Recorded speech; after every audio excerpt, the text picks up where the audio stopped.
if you look at the user case to understand that, why 4, 7, 9, the minimum is just by 1. So 4, 7, and 9. For minimum, basically you just need to consider either 4 or 9 because the number you can move has to be endpoint. The number where it moved to cannot be the endpoint. So based on that, the minimum is fairly simple. Just move 4 to 8, right? Then 7, 8, 9, done, consecutive, right? So that's why 1 will be the answers. The max number has been 2. And the logic here is, if you look at these 3 numbers, the 3 numbers are going to have 2 intervals. Interval 1, interval 2. The first intervals is 4 and 6. The size of the first interval is 2, right? 4, 5, 6, sorry, 3. Sorry, 5, 6, so 2. And the second interval is 1, just 8. So you see that if you be aggressive, trying to take a minimum number of moves to make it consecutive, you were rather trying to fill this a smaller gap.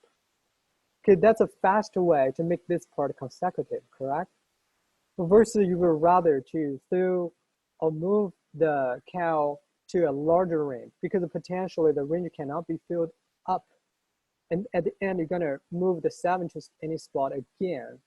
So that's apparently for minimum, you wanna throw the number to the minimum, right? I mean, for this example, that's a fairly simple because 7, 9 has 1 spot. And of course, this is 2 smaller parts. That's why you wanna move the endpoint 4 into that and happen to be 7, 8, 9. But you're gonna think about the case is gonna be rather general. You're gonna have a number A. I'm not really interested by using A. Let's say you have 3 numbers, let's say x1, x2, and x3, how about that? And x1, x2, let's say you have m intervals. And x2, x3, you have n intervals. So when you have a general case, it's gonna be like that, right? M and n are interval size, which is between x1 and x2, you have m spots available for x3 to fill in. And the same as n is number of spots between x2 and x3 are available for x1 to be filled in. So given that, this code actually is super easy in terms of implementation, but the logic part, you need to capture all situations, such as what if m equals n? What if m less than n? What if m greater than? Not mention the corner case, what if m equals 0, n equals 0, for m equals n, right? And I mean, this is just easily captured by if-else check and figure out, right? I don't want to talk more about the coding implementation. Let's go back to the general case, m versus n. Like I said, if m is greater than, so, but n is not necessarily to be what? To be what? To be 1, right? So we move x1 into that spot, x2, x1, x3 happen to be consecutive. You cannot guarantee that. So, but still the logic is you want to move the endpoint to a shorter interval. Let's say this one is n. What if n is greater than 1? We are still talking about the minimum move. Let's say n is equal to something. If you move x1 right next to x3, let's say this is x3 minus 1, right next to it, and then you're gonna worry about x2, x1, and x3. And after that, you have to move x3 into the interval between x2 and x1. This is definitely going to take at least more than 1 moves. All right, sorry guys, give me 1 second.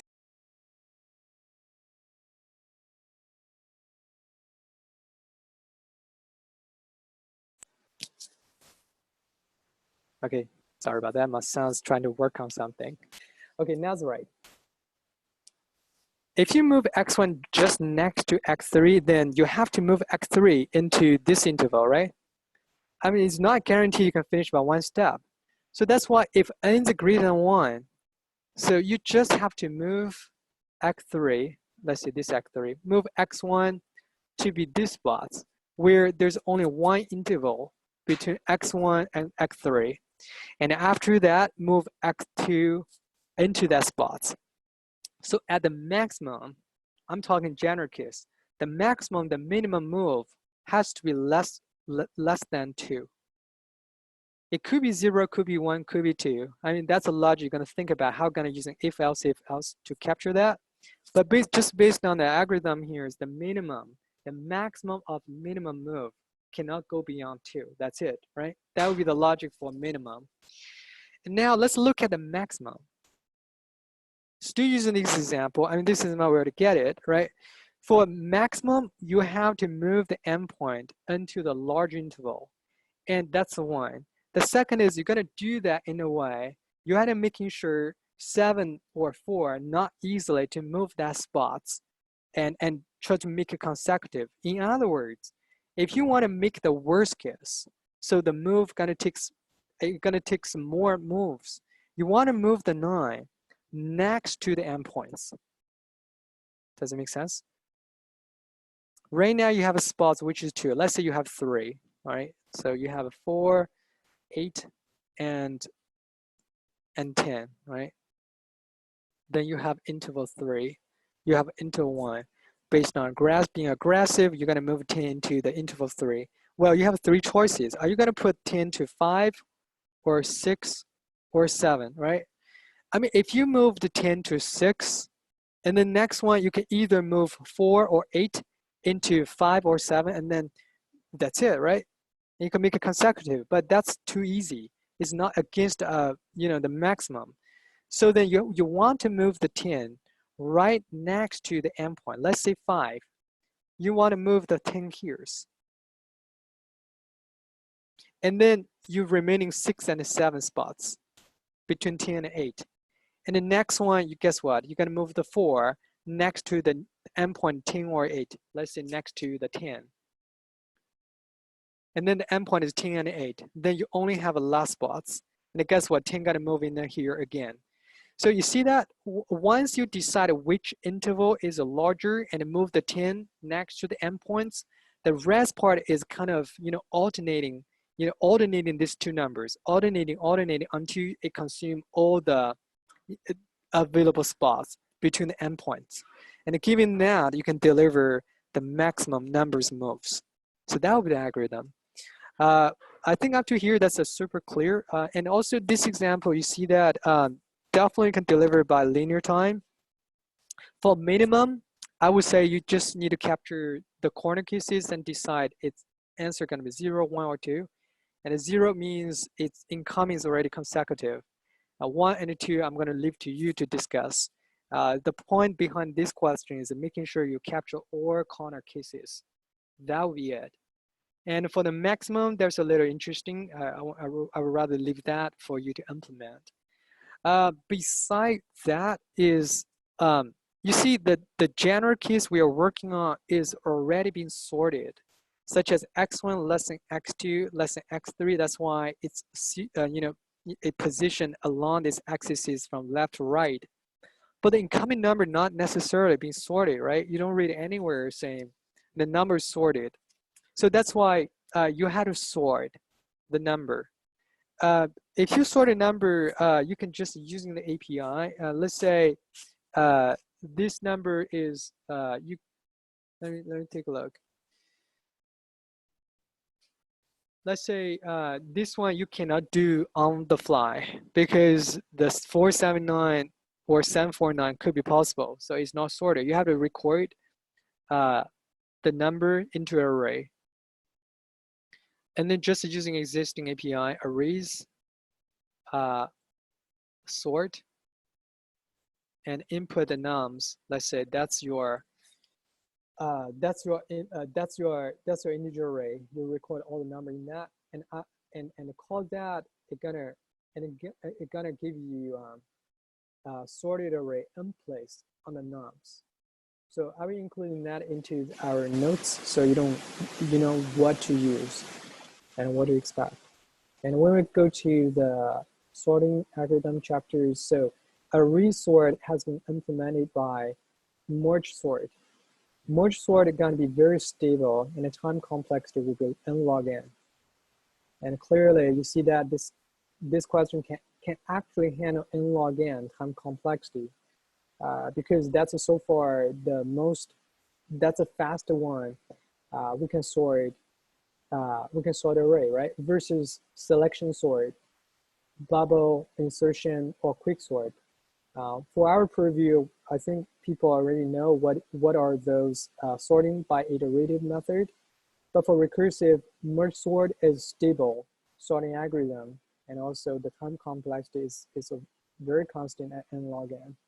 So that's how much it costs. And after that, you can work on the sorted array and with the given logics. All right. So please try including the first question as well, and do as what we showed, and see how many cases you can pass. Like I said, don't panic if you see any case does not pass. Like I said, if let's say we give about 20 minutes for debugging, and try best as you can, and then whatever you get, just submit it, and also capture that result in your coding pad as well as your code will be fine. That will be the second questions.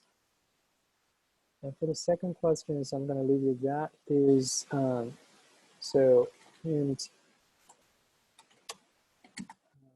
this one, demonstrated, really.